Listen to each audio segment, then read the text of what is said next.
નમસ્કાર દર્શક મિત્રો, હું છું રૂપલ લુણીચિયા. સંપૂર્ણ ન્યૂઝમાં આપનું સ્વાગત છે.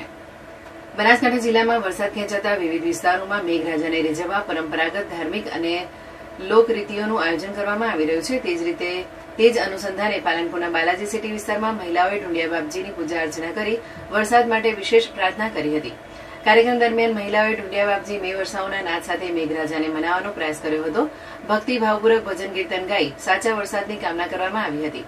પરંપરાગત રીત રિવાજો અનુસાર યોજાયેલા આ કાર્યક્રમથી સમગ્ર વિસ્તારમાં આધ્યાત્મિક અને ભક્તિમય માહોલ સર્જાયો હતો.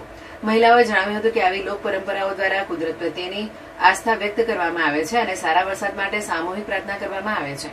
કાર્યક્રમમાં મોટી સંખ્યામાં મહિલાઓ જોડાઈ હતી અને સમગ્ર વિસ્તાર ભક્તિના રંગમાં રંગાઈ ગયો હતો. વરસાદની રાહ જોઈ રહેલા ખેડૂતો અને નાગરિકોમાં પણ સારા વરસાદની આશા સાથે ધાર્મિક શ્રદ્ધાનો માહોલ જોવા મળી રહ્યો છે.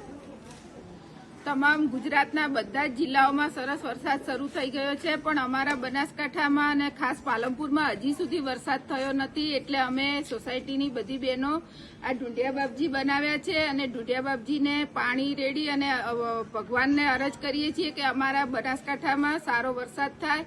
અને અમે જોડે ચકલાને ચણ પણ ઉઘરાવ્યા છે, એટલે પશુ પંખીને ચણ પણ આપવામાં આવે છે અને બધા એક સાથે મળીને ભગવાનને પ્રાર્થના કરીએ કે ખૂબ જ સારો વરસાદ થાય. અને